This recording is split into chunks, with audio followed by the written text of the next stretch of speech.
Good morning बच्चों, biology.com में आप सबका स्वागत है।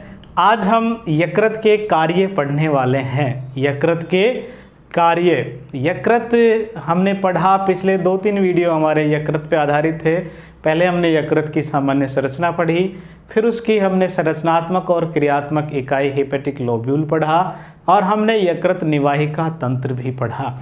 यदि आपने ये तीनों वीडियो अच्छी तरीके से देखे हैं तो आपको ये कार्य बहुत आसान लगेंगे, बहुत आसानी से समझ पाएंगे। यदि आपने ये वीडियो नहीं देखा है तो आप पहले उन वीडियोस को जाके देखें और उसके बाद में इसके कार्य पढ़ें। बहुत आसान और अच्छी तरीके से आपको समझ में आएगा। ठीक है, आज का जो हमारा टॉपिक है वो है यकृत के कार्य। यकृत के कार्य, फंक्शंस ऑफ लीवर, लीवर के कार्य। इस वीडियो में मैं आपको यकृत के महत्वपूर्ण 10 कार्य बताने वाला हूं। अच्छा, इससे पहले हमने त्वचा का कार्य भी पढ़ा था और आपको याद होगा हमने एक अंग को हरफनमोला अंग कहा था। क्या कहा था? हरफनमोला अंग। याद कीजिए, कौन से अंग को हमने हरफनमोला कहा था? त्वचा को। यस, त्वचा को हमने हरफनमोला अंग कहा था।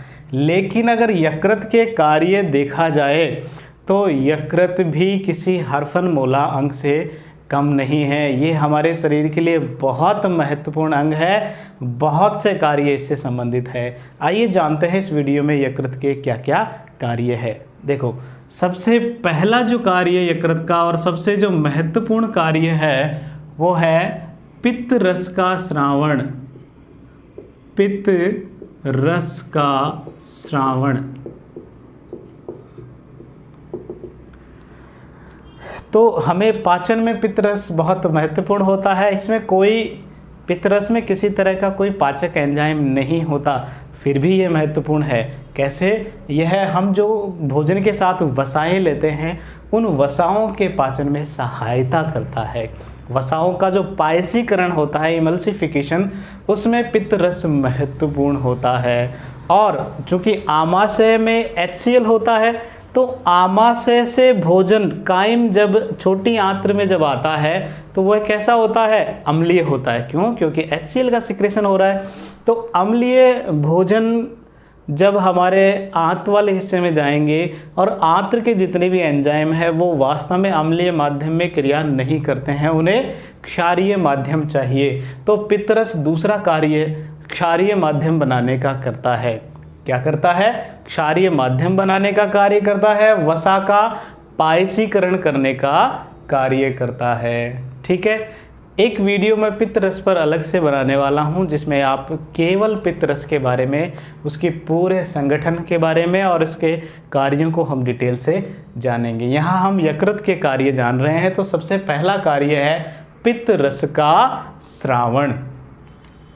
दूसरा इसका कार्य है ग्लाइकोजन से रिलेटेड है, ग्लाइकोजेनेसिस।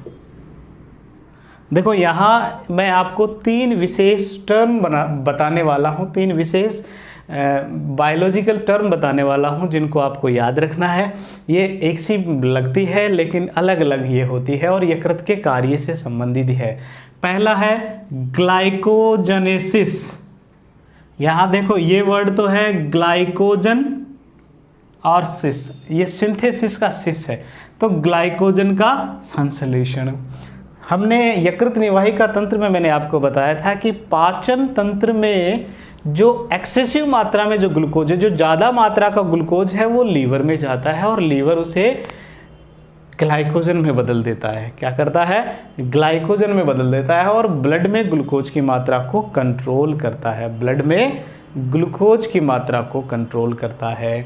तो ग्लाइकोजेनेसिस जो है वो यही होता है, ग्लूकोज से ग्लाइकोजन बनने की जो ये प्रक्रिया है उसी को ग्लाइकोजेनेसिस कहते हैं। ग्लूकोज से ग्लाइकोजन बनने की क्रिया को ही ग्लाइकोजेनेसिस कहते हैं। और कहाँ पर होती है ये? यकृत में होती है। ज़्यादा मात्रा में जो हमारे भोजन में जो ग्लूकोज बना है उसे ग्लाइकोजन में बदल दिया जाता है। कहाँ पर? लीवर में। तीसरा इसका जो कार्य है इसका जस्ट अपोजिट है, वो ग्लाइकोजिनोलाइसिस।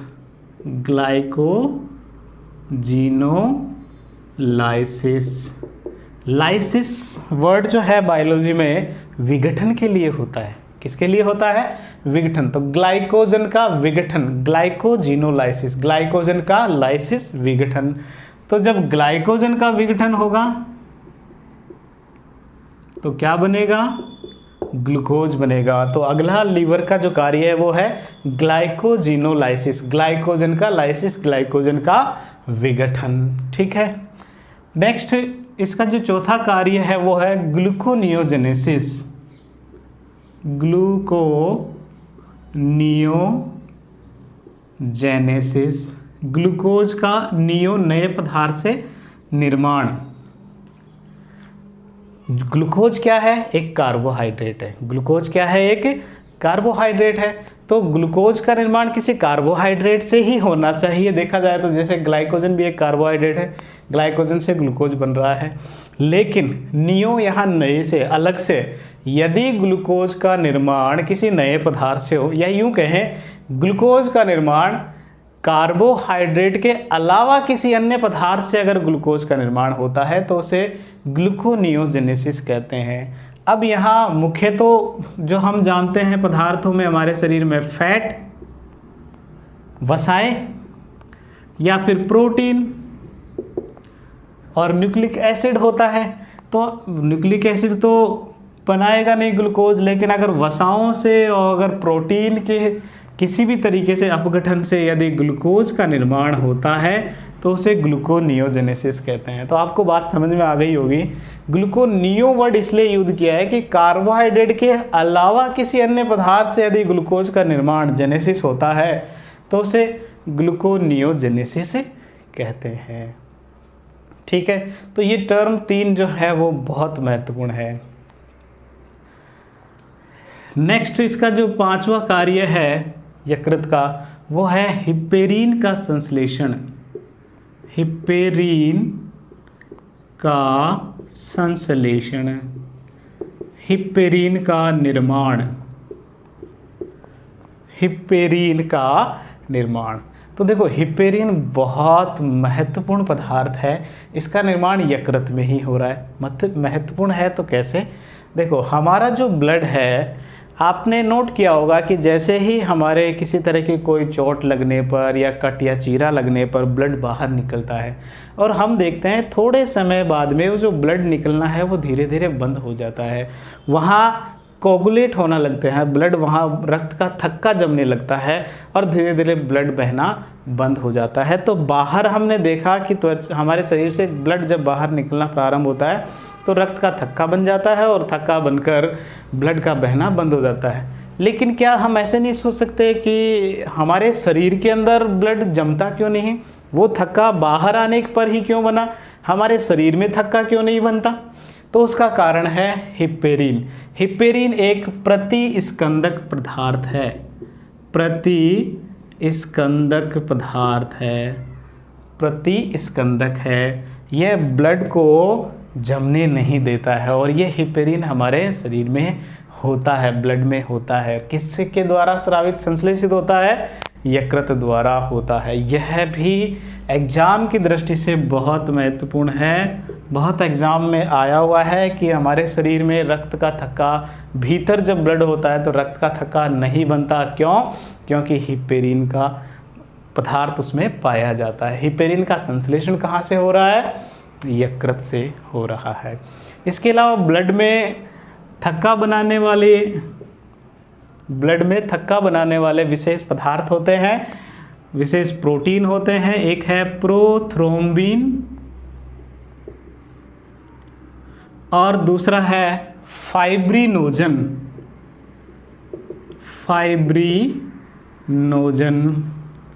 तो ये जो दोनों प्रोटीन है ये रक्त का थक्का बनाने में कार्य करती है, रक्त का थक्का बनाने में महत्वपूर्ण कार्य करती है।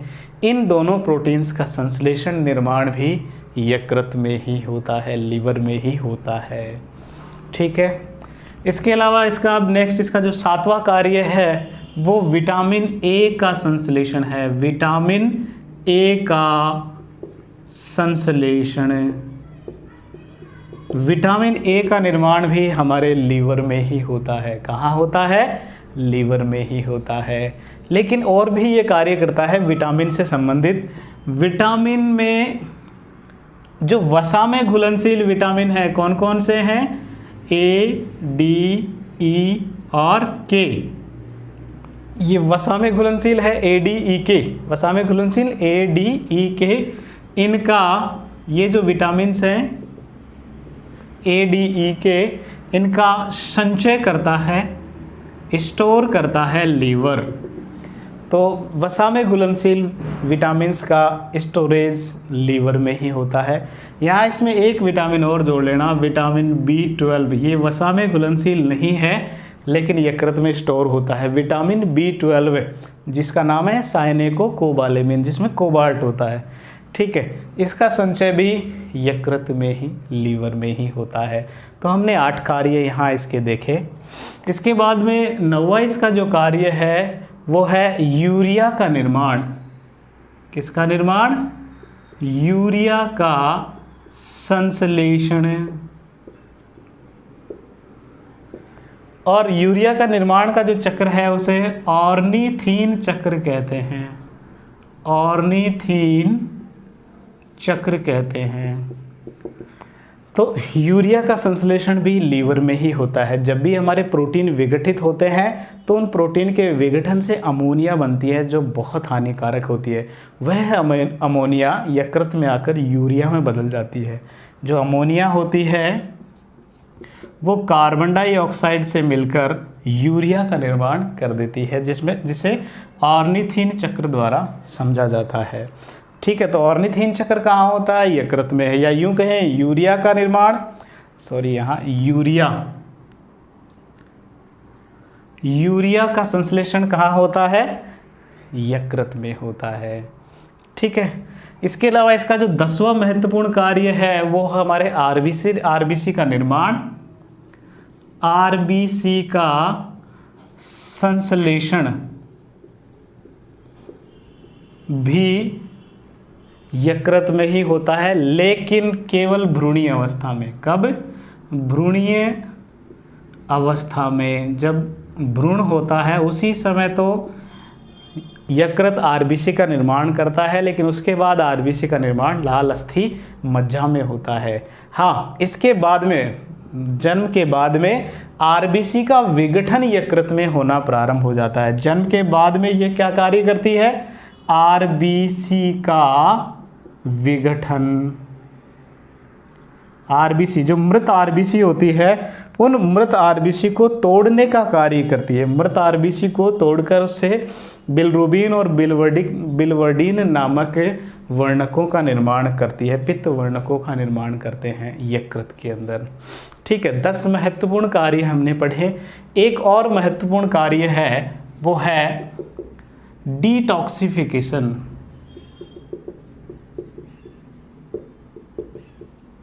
जो हमने यकृत निवाहिका तंत्र जब पढ़ा उसमें हमने पढ़ा था कि यकृत निवाहिका शिरा द्वारा जो अनावश्यक पदार्थ है, जो टॉक्सिन पदार्थ है, जो जहरीले पदार्थ है, वो यकृत में पहुंचते हैं और यकृत उन्हें डिटॉक्सिफाई करता है।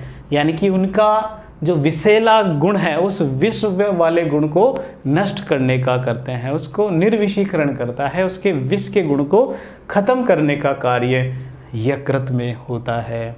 तो इस तरह बच्चों हमने देखा कि यकृत के भी बहुत सारे महत्वपूर्ण कार्य हैं। इसलिए हम त्वचा को तो ठीक है हरफनमौला अंग त्वचा को ही कहते हैं, लेकिन इसे भी हरफनमौला अंग कहा जा सकता है। ध्यान रखना, मैंने कहा जा सकता है, आपको कहना नहीं है। वो तो त्वचा ही होती है, लेकिन यकृत भी बहुत महत्वपूर्ण अंग है। ठीक है, क्या क्या कार्य हमने देखे? पित्त रस का स्रावण, ग्लाइकोजेनेसिस, ग्लाइकोजिनोलाइसिस, ग्लूकोनियोजेनेसिस, हिपेरिन का निर्माण, रक्त का थक्का बनाने वाले प्रोथ्रोम्बिन और फाइब्रिनोजन का संश्लेषण, विटामिन ए का संश्लेषण, जो हम गाजर खाते हैं उससे कैरोटीन, बीटा कैरोटीन प्राप्त होता है, और उसी से विटामिन ए बनता है जो हमारी आँखों के लिए बहुत महत्वपूर्ण है। इसलिए आप सोचिए गाजर खाना कितना महत्वपूर्ण है। ठीक है, आँखें अगर सुरक्षित रखनी है, हमें पढ़ना है, आगे बढ़ना है, तो विटामिन ए भी संश्लेषित करवाना है और वो गाजर से ही मिलेगा, इसलिए गाजर खानी चाहिए। विटामिन बहुत सारे जो वसा में घुलनशील है ADE, वसा में घुलनशील ADE और B12 इसका संचय भी लीवर में होता है। यूरिया का संश्लेषण ऑर्निथिन चक्र यकृत में होता है। RBC का संश्लेषण भ्रूणीय अवस्था में यकृत में होता है, बाद में यह RBC का विघटन करता है। डिटॉक्सिफिकेशन भी यकृत में होता है। कुछ मात्रा में ये वसा का संचय भी करता है। वसा का संचय मुख्यतः तो ये त्वचा में वसा संचित होती है, लेकिन लीवर यकृत में भी ये वसा का संचय होता है। ठीक है बच्चों, तो आज इस वीडियो में हमने यकृत के कार्य देखे। इसके बाद में आपसे एक प्रश्न पूछा जाएगा, इसका जवाब आप कमेंट बॉक्स में दे सकते हैं। धन्यवाद।